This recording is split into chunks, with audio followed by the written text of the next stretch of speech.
because IoT means different things to different people. There could be home IoT products like, what people generally use, maybe for a garage door opener or a doorbell or a light bulb, etc., etc. Or it could be controlling something in a factory or a more formal scenario, whether it's machines, robots, etc., etc. I think there is two kind of very different worlds of IoT in a broad sense. There might be other things which might flow back and forth across this, but these two broad worlds are, I would say, roughly the classification for IoT where Wi-Fi products are seen. So let's keep this distinction, even though there might be some fluidity here and there. Okay, let's look at the home. So at home, why is Wi-Fi at all playing a part in your appliances? It's simply because you have an access point almost in many homes where these appliances are. And of course, the device manufacturers want to provide some extra comfort, whether it's the remote kind of switching on and off, energy monitoring, and many other applications on top. Of course, there are other things which also come into play. You can talk to who somebody was mentioning. I can talk to Ashwin, or who was it? Prabhash or Ashwin, or somebody said, I can talk to my Alexa and then get my router to turn on and off, right? So those types of more comfort is there. So this advantage that having a Wi-Fi AP which then connects the appliance indirectly to the internet is a very understated advantage, because Bluetooth etc. does not have this automatically. You will have to build other things. Don't have a Bluetooth AP, for example. Long back around 2000 they did think about it, but it never came to fruition. Whereas a Wi-Fi AP is now a default in many indoor environments. So now, instead of thinking of building a Bluetooth solution in your appliance and then bridging it with something else, you can think about Wi-Fi and not worry about anything else needed to bridge across. Okay, and slightly old data, but I tried to get some more new data, but I couldn't. Maybe there are some more data charts there. In this also, you can see the meaning of IoT. Some of which maybe I don't agree with.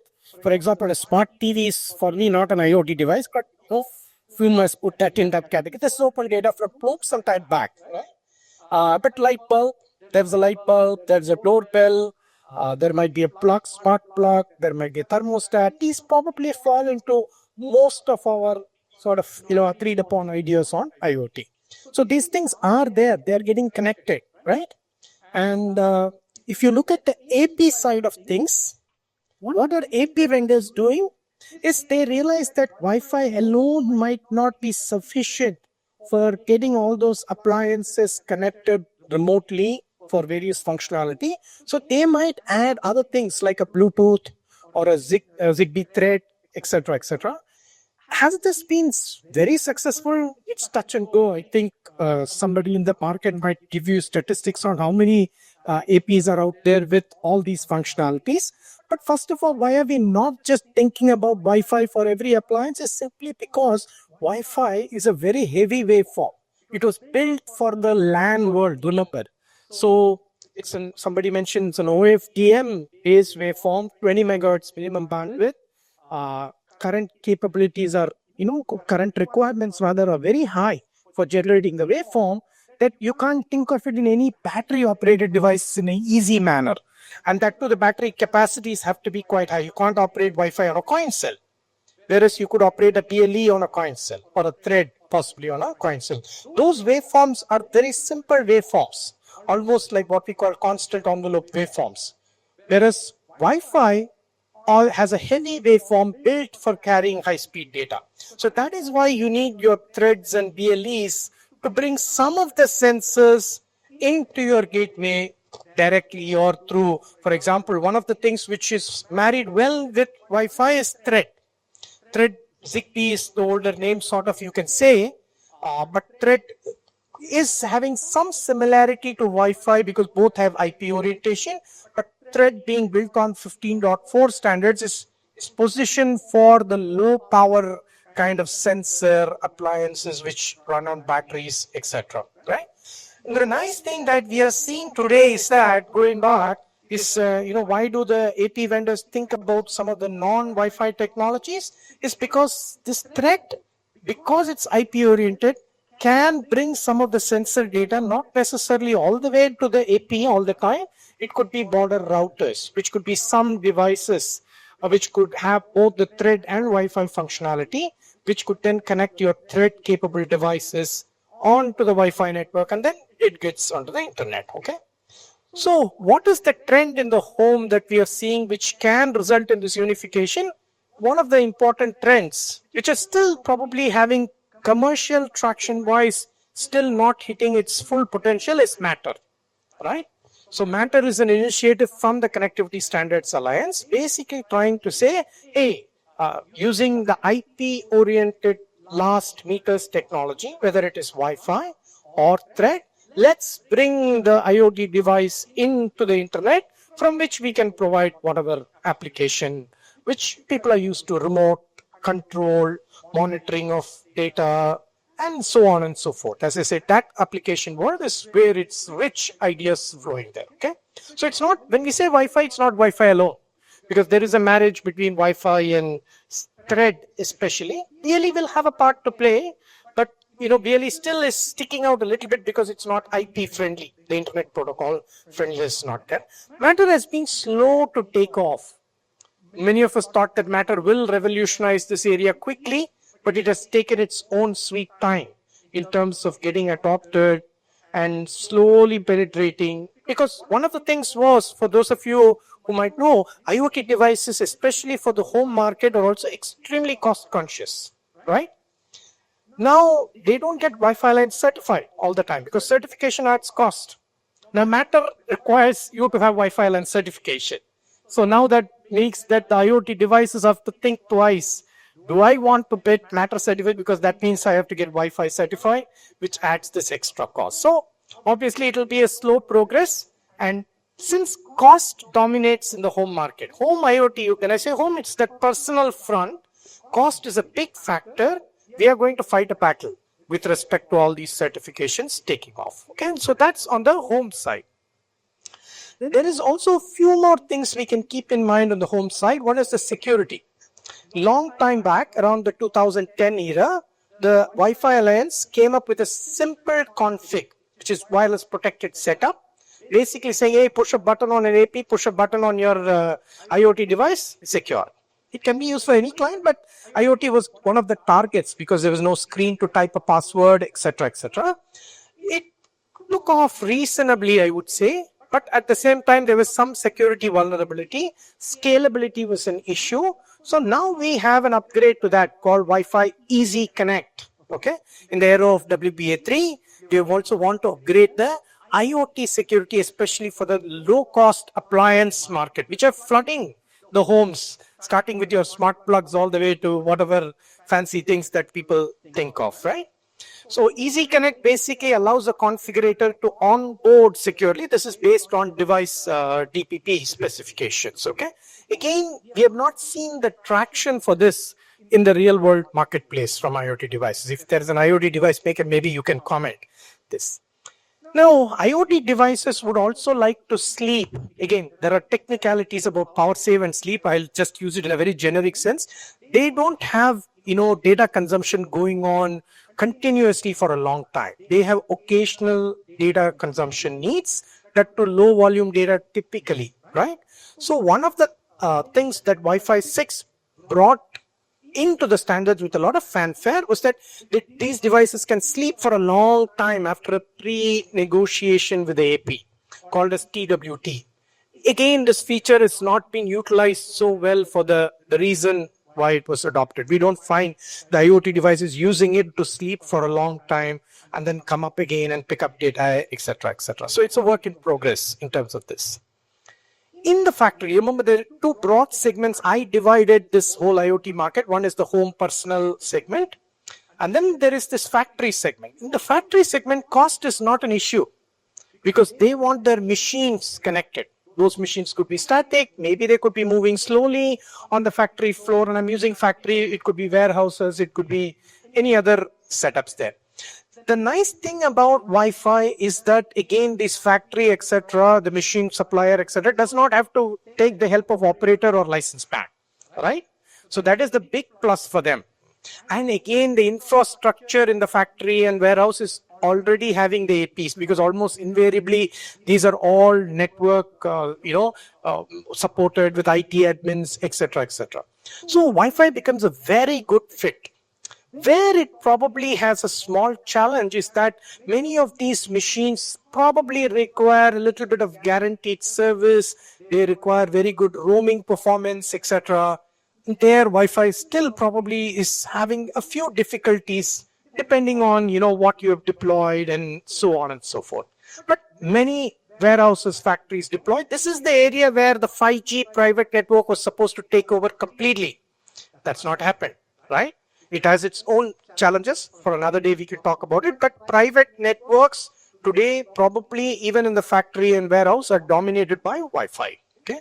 So now coming back, for both these segments, with of course whatever qualifications I have added, one is a very cost conscious segment, especially home. They don't want to get certified. They don't care about certification.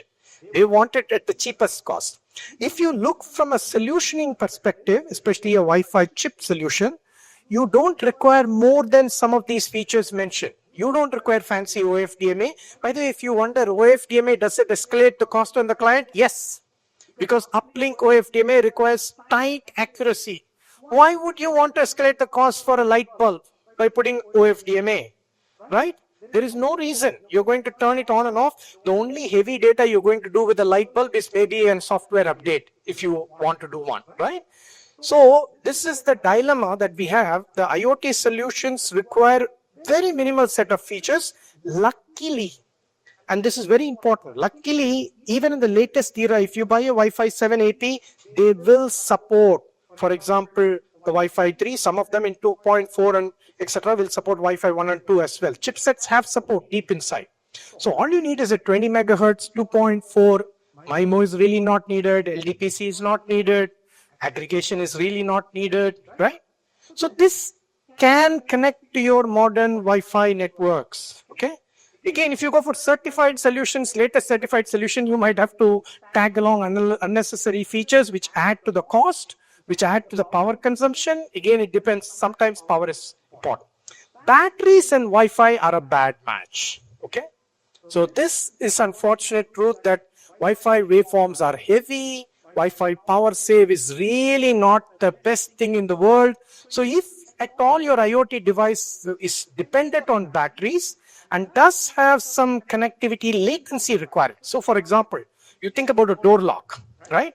We worked with a company with a door lock. They had batteries, and their common problem was that the batteries will run out every so many months, right? But the door lock has to be responsive. It can't sleep as it wishes, because when the user is in front of the door or sends a remote command to open the door, it has to be responsive. So it can't sleep for a long time. It has to periodically wake up according to the typical power save cycles of what the Wi-Fi standard says, right? So battery devices and Wi-Fi have not found a great fit, let alone the fact that coin cell batteries are a no-no, simply because you can't generate that waveform with the coin cell, the current requirements. Okay, so there are a few other things I have added. For example, mains powered, I think you still are in the game. Your air conditioners, fridges, washing machines. If you look at the cost of Bluetooth versus Wi-Fi, ultimately remember Bluetooth requires a pairing device to be close by. Wi-Fi doesn't care as long as you're within the range of an access point. Okay. Now, where is 11AH? HaLOW, as we call it, right? 11AH was originally brought in mid 2015 era, primarily for sensor, some outdoor long range, meter market, etc., etc. It has gravitated to being one of the IoT solutions from Wi-Fi. It has multiple solutions in terms of multiple applications. But one of the things is that it gets extra range primarily because it's specified to operate in sub 1 gigahertz. But look at the problem.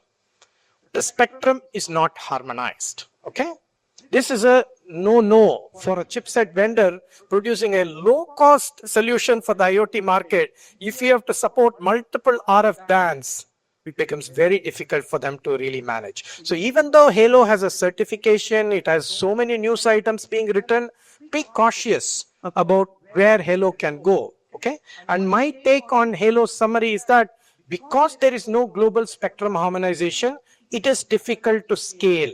no major chipset manufacturer is biting HaLOW. Okay, a Qualcomm or a Broadcom or a MediaTek is not biting HaLOW. I was wishing that one of these mainstream Wi-Fi guys would take this HaLOW and integrate it into a 2.4 gig solution, but then the range benefits go away. But at least for the home IIT, because it can support a 2 megahertz solution, which might help in a lot of cases from a range perspective, possibly if it becomes mass market also from a cost market. So you don't find the Wi-Fi IoT vendors like a Scilabs, the Nordic and ESP, they don't have an HaLOW solution. It's only the new startups like a MOS and so on that has an IoT solution. Okay. So with that backdrop, within the time that we have, I'm not done. I have 2 minutes, so I'll take that 2 minutes. So the summary is that IoT and Wi-Fi, as I said, I'm not going to give an yes or no answer. I want you, each one of you to interpret based on some information as to which side of this. I think it's a slightly more loaded question, right? Wi-Fi APs are everywhere. I think many people indoor, of course, we're talking about it's everywhere, right? Outdoor, it's a difficult answer.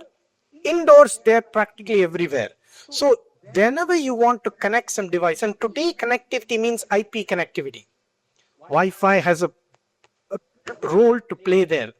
The only question is that, are you battery operated? Not battery operated. Battery operated, think twice about Wi-Fi, right? Because batteries and Wi-Fi are not the greatest match, right? Is there an alternative? Yes. Now, for a long time, we did not have a smooth alternative. We had 2G solutions where we would put Bluetooth and then have some bridging between the Bluetooth and Wi-Fi. Now, Thread is there, which is also an IP-centric solution. And with Matter, you probably can work out something. The only thing is the Matter is not coming up as nicely as we thought. Okay? So Wi-Fi APs being there in every indoor environment, standards allow basic modes to be sufficient. The 20 megahertz, 1SS, ... that we talk about. Okay, these things are real positives for Wi-Fi. You don't need any other bridging, right? Straight connect your washing machine to the access point. You don't need any other intermediary, right? That's the nice thing. Batteries and Wi-Fi, bad. Power save, because why the batteries and Wi-Fi are not a good match is the power save issues are a little bit problem. Don't expect it to improve by TWT. If somebody says Wi-Fi 6 I need because TWT and uplink OFDMA, think before you invest, right? Whether you need Wi-Fi 6. In my view, 11N Wi-Fi 4 solution is a great fit for Wi-Fi IoT. Whether the chipset people will let us have that solution or make us buy Wi-Fi 6 and operate in Wi-Fi 4, I think we will know. HaLOW, I put down the pros and cons. So my time is over. Over to you. Yeah. Yeah, so anyone have any questions? So this spectrum harmonization, why it has become fragmented? I think because, as you know, ever since cellular started, spectrum has become a hot game because of the license fees those guys pay. So somehow in the US and other reg domains, they had the initial ISM bands were there, so they kept it alive. Other countries, I think, would have gobbled that up. You know, those bands 900, 800 are cellular spectrum. And they are now beachfront property for cellular, right? We are thinking so much 6G will go there, right? So, didn't they think through before designing HaLOW that the spectrum is not available? I think I think again they thought that they could convince the governments because the major markets had some spectrum. They thought other markets will turn around. And somehow we will also move cellular to higher spectrum because the bandwidth requirements. But what has happened is that cellular is actually taking a backtrack and saying we also want the lower spectrum for coverage and maybe IoT use cases. So this is a hopeless case for most countries now. Yeah. Sitaram. So of course, IoT continues to crowd the 2.4 gigahertz. I mean, in the labs, we have about 70-80% of the IoT devices are on 2.4 gigahertz only. Do you see a path for the IoT devices into 5 and 6 gigahertz? Actually, that has happened. See, that's why my distinction between the home and the factory. So wherever there's not so much cost consciousness and you want a little bit more robustness, and as long as the coverage in the factory, which is closer to an enterprise solution, the deployment would have been the 5 gig, 6 gig based deployment, right? Where they would have ensured a minus 65 dBm for 5 gig. There, I think the 5 gig solutions are coming. So definitely you go to ESP or Scilabs or anywhere, they have 5 gigahertz. But those are, I don't think they'll come into the air conditioner or fridge, which will add the bomb. I think they'll come more to the machines probably.